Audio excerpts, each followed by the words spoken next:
Hello everyone. आज हमें discuss करनी है क्लास 9th की वर्कशीट नंबर 18 लेसन 3 से एटम्स एंड मॉलिक्यूल्स। और जो टॉपिक हमें इसमें डिस्कस करना है वो है मोलर मास। तो मोलर मास के बारे में आइए स्टार्ट करते हैं। सबसे पहले आपको ये फॉर्मूला दिखाई दे रहा है। मोलर मास जो है वो मास अपॉन में मोल्स के इक्वल है। तो सबसे पहले कि what is molar mass and how it is different from molecular mass. तो ज्ञान कहता है as we have seen till now that the amount of matter in a substance is more significantly represented by number of its atoms or molecules rather than their mass। वो कहता है जितना भी किसी भी मैटर में अमाउंट है, ठीक है, किसी भी सब्सटेंस में जो मैटर उसका जो अमाउंट है उसको हम उसके मास के अलावा हम उसको रिप्रेजेंट करते हैं बेटर वे में कि उसमें कितने नंबर ऑफ एटम्स हैं या मॉलिक्यूल्स हैं। तो यही जो अमाउंट है एटम्स और मॉलिक्यूल्स को रिप्रेजेंट करने के लिए इसको हम जिस टर्म में एक्सप्रेस करते हैं उसे हम कहते हैं moles. Similarly mass of 1 mole of a substance is called as molar mass. तो जब हम किसी भी 1 मोल सब्सटेंस के मास को कैलकुलेट करेंगे तो उसे हम बोलेंगे मोलर मास। और ये इक्वल होगा रिलेटिव एटॉमिक मास के, रिलेटिव एटॉमिक मास यानी मॉलिक्यूलर मास के ऑफ द एटम और मॉलिक्यूल। इन मोलर मास जो हम यूनिट यूज़ करते हैं वो होती है ग्राम्स इंस्टेड ऑफ यू। तो मोलर मास को हम ग्राम एटॉमिक मास भी बोल देते हैं क्योंकि इसकी यूनिट जो हम यूज़ करेंगे वो होगी ग्राम्स। अब ये देखिए मोलर मास के बारे में। The mass of particles in 1 mole of a substance is called as molar mass. जितना भी 1 मोल पार्टिकल्स का मास होगा किसी भी सब्सटेंस का उसे ही हम मोलर मास बोलेंगे और ये इक्वल होगा उसी सब्सटेंस के मॉलिक्यूलर मास के और इसको हम कैपिटल M से डिनोट करते हैं। तो 1 मोल पार्टिकल का अगर हम मास लें तो वो होता है उस 1 मोल मास ऑफ 1 मोल पार्टिकल्स। अब 1 मोल पार्टिकल की वैल्यू जो होगी एवोगैड्रो नंबर की वजह से वो होगी 6.022 इंटू 10 की पावर 23 पार्टिकल्स। और ये इक्वल हो जाएगा molecular mass of particles in grams की। यानी एक मोल पार्टिकल का जो हमने मास लिया है वो बराबर होगा किसके, molecular mass of the particles in grams. तो हम ग्राम में पहले मॉलिक्यूलर मास निकाल लेंगे, वो उसकी इक्वल होगा। तो मास of 1 mole of a particular substance is fixed. ये जो वैल्यू हमने बात करी है 6.022 इंटू 10 की पावर 23 पार्टिकल्स, ये हमेशा फिक्स रहेगा 1 मोल के लिए।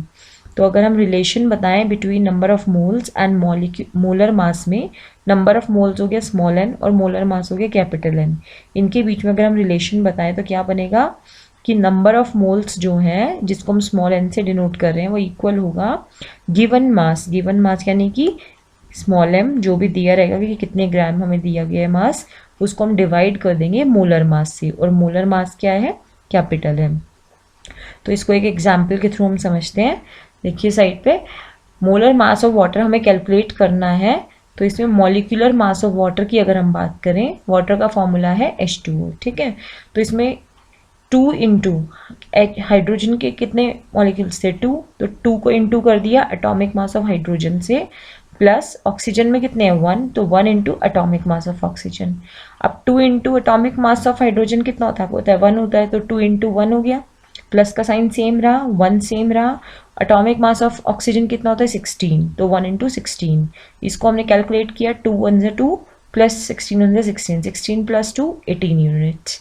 यानी वाटर का जो मोलर मास है वो कितना आ गया 18, मोलर मास आ गया 18 ग्राम्स और मॉलिक्यूलर मास हो गया 18 यूनिट्स।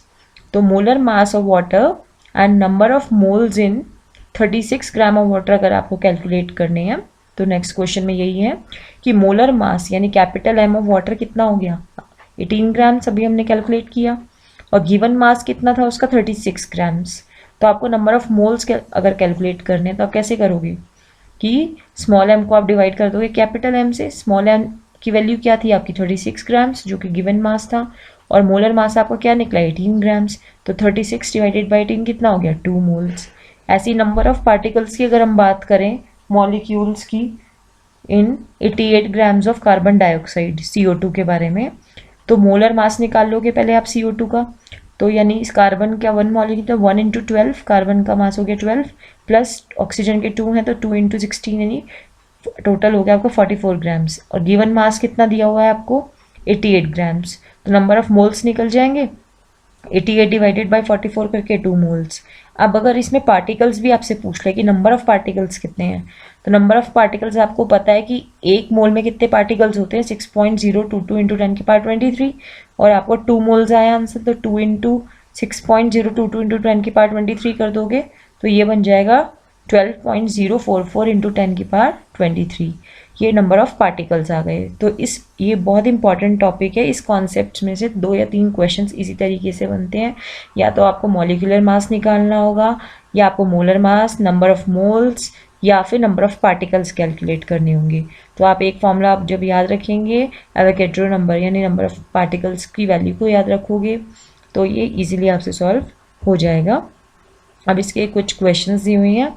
जैसे फर्स्ट क्वेश्चन है डिफाइन मोलर मास, सेकेंड है calculate the mass of 0.5 moles of nitrogen, third है calculate the molar mass of HCl, fourth है calculate the number of moles in 48 grams of helium, और fifth है calculate the molar mass of C2H6। ये 5 question आप solve करिए, फिर हम इनके आंसर्स को डिस्कस करेंगे। डाउट आप कमेंट सेक्शन में पूछ सकते हैं। Till then thank you.